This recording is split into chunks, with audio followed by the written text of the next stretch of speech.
class struggle theories take that seriously, then you will see that what happens to the state, ultimately, it becomes a non-state, ultimately up there in the future. Whereas Durkheim says the future is going to be more and more and more state.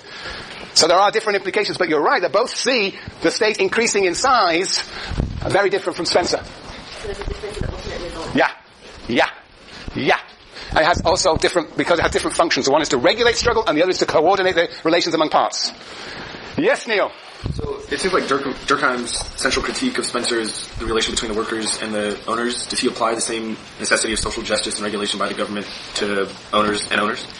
Does he think it's in their best interest as well for there to be some kind of, like monopoly laws and things like that? Does he think that also needs to apply to them, not just between the workers? Yes, he's obviously very concerned with this question of social justice, so he's interested in the relationship between power and equals, or principally like capital and labor. But yes, of course, he also will want to regulate competition. Like, all market relations have to be, in a sense, regulated, coordinated. Indeed. But when it comes to social justice, he's going to be concerned about, even today, what we were just talking about the capping of the CEO salary. That's a sort of intervention of the state into the dominant class itself. Yes, regulation everywhere. It's going to be a regulated society. Do you know who taught to use that word, regulated society? This is a test. Simeon, do you remember? Say what?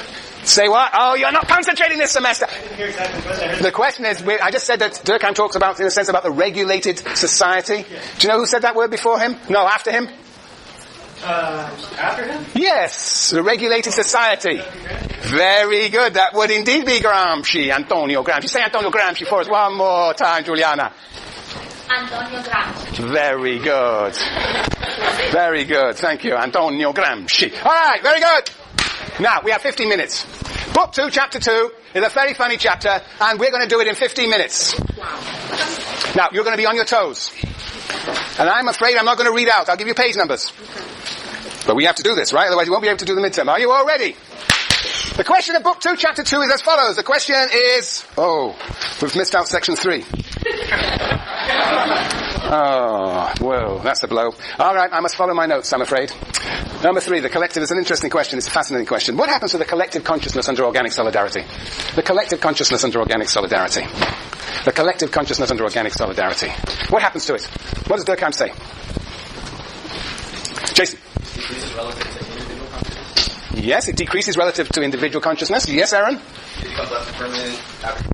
Have you got a page number? 120 after 120, very good. 120, everybody on 120. Where are you on 120? I think you are 6 lines from the top. 6 lines from the top on page 120, he says as follows. It is therefore bound up with the basic conditions for the development of societies, and thus demonstrates that there is a constantly decreasing number of beliefs and collective sentiments, that is collective consciousness, that are both sufficiently collective and strong enough to assume a religious character. This means, end of paragraph, this means that the average intensity of the common consciousness is itself weakening. So, the intensity of the collective consciousness is weakening. What else happens to the collective consciousness? Darren? There's something kind of strange where he says that it's maintained by the lower classes.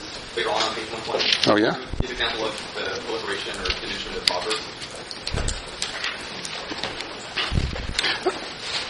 Yes, this clearly shows that it is rebel in lower societies that they are most favoured, and that today they only succeed in maintaining their currency. He suggested perhaps that the mechanical solidarity is actually a bit stronger in the lower classes, but we're talking about the overall change. That's one of his digressions. A digression, yes. On page 121, the paragraph, the new paragraph on 121, he says, which is also what you were saying before, Aaron, the new paragraph on 121, thus everything goes to prove that the evolution of the common consciousness proceeds along the lines we have indicated. Very possibly it progresses less than does the individual consciousness. It progresses less than does the individual consciousness. Obviously it does. In any case, it becomes weaker and vaguer as a whole. The collective type loses some of its prominence. Its forms become more abstract and imprecise. You see, in a society based on mechanical solidarity, you know exactly when you violate a moral rule. But in this society, there are always ambiguities as to, indeed, what the moral rules are and what it means to violate them, so that the collective consciousness is weaker and less precise, more vague. Yes, indeed. But what about its content? What about its content? What about the content of the collective consciousness under society based on organic solidarity? Those common beliefs. What are those common beliefs? What are they about? Amon? About the individual. Jenny? Dignity of human beings, about the individual. Have you got some page numbers? 122. 122. Aman, same page? Yes. 122, you have a look at it. Take it at home, but basically... no, it's too important to... Alright, 122. Yes, very good. 122.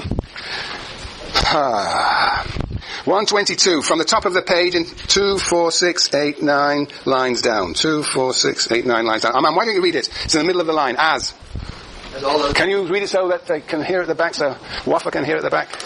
As all other beliefs and practices become less and less religious character, The individual becomes an object of sort of religion. The individual becomes an object of religion. We carry on the worship of the dignity of the human person. We carry on the worship of the dignity of the human person, Which, like all strong acts of worship, which, like all strong acts of worship, has already acquired its superstitions. If you like, therefore, it is indeed a common faith. Yeah, common faith, the cult of the individual. We begin to worship the individual. Felipe, can you, since you haven't got your book, can you give us a feeling for this idea of the worship of the individual in society like the United States of America? Do you feel there's a worship of the individual here? No? Not really. Anybody feel there's a worship of the individual here, man? Yeah, I mean, like, especially with, like, conservative ideology and Republicans, they always talk about tax cuts to give the individual Individual, yeah, the focus on the individual. Yes, Matthew. I don't know if it's so much as a praising of the individual, or a mandate of the individual, in terms of the, I guess, ideology of pulling yourself up by your bootstraps. Pulling yourself up by the bootstraps. That's called the American ideology. So it's the mobility of whom? The individual. Individual, Mary. Oh, like on a similar note, just like the free market, the fact that we like call it free, like we associate freedom with like lack of laws as opposed to Lack of laws, but it's freedom for whom? in that sense. Yeah, freedom for whom? Capitalists. Well, yes, it's capitalist, but freedom as presented as freedom for individuals, because we can all become capitalists who earn $13-14 million a year. Yeah, right? We are worshipping the individual. The individual is the focus of, obsessive focus of the way that the society represents itself to itself. No, Greg? No, that's interesting. You're really refusing me on this one. Why do you say no?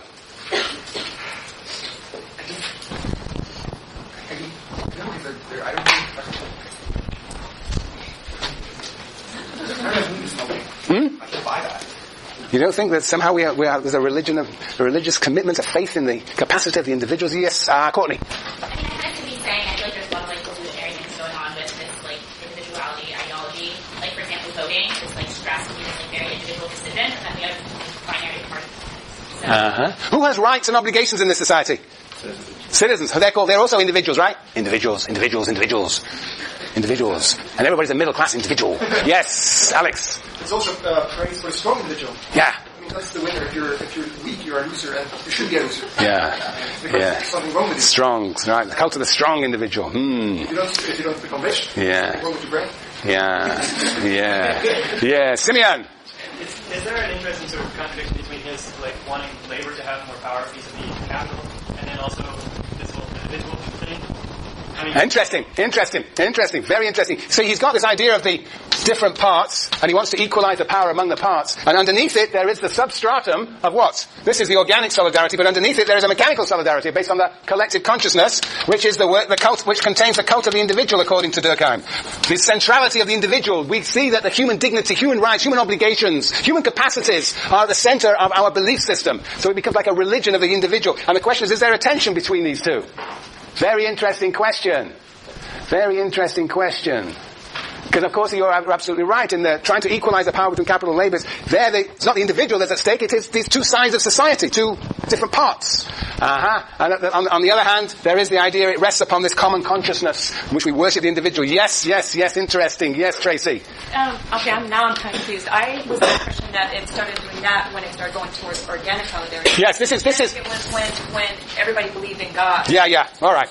Collective. This is back to Mike Levy and the anarchist position. Yeah. So That common. Yeah, the common consciousness. And then when they started, as progress started, they started not having those same kind of ideas, and it started going towards individual. Right. So you're absolutely right. I just rubbed this out. Does that make it better? Yeah. Yes. So the true mechanical solidarity, you're saying the true mechanical solidarity, where it is the dominant form of solidarity, is one where there is no individuality at all. But as the division of labor advances, so people specialize, and so what corresponds to the specialization of individuals is indeed the idea that the individual is important. So with specialization of individuals, you get the idea of the worship and the importance and the dignity and the rights and obligations of human individuals with the division of labor. Yeah, absolutely. Yes, Greg. It's kind of like the base is the cult of the individual, and the superstructure is the society, pretty much like if you want to look at it from somewhere. You could say that. That's the way I've drawn it. Some people might draw it, I suppose, up here. But anyway, I don't know. Durkheim doesn't have pictures. Yes. So yes, that's the way. That this is a necessary. This cult of the individual, the rights and obligations of individuals, is a necessary part of the specialization of the economy of society. Yeah. Very good. All right. Now, I'm not finished. Because there is a third element of this. What happens to the collective consciousness with organic solidarity? What we've said so far becomes weaker, more vague and imprecise. And then we also said that its content changes. And the center of the focus of the common sentiments is the individual as such. The cult of the individual. But what happens, you see? You have these different parts of society. This little room we have here, in a sense, has its own, what?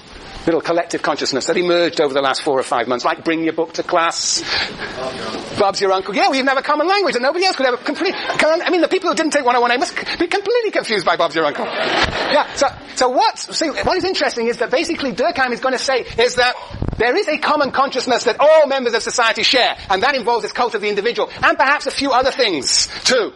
The importance, for example, in this society of the law, the sanctity of the law,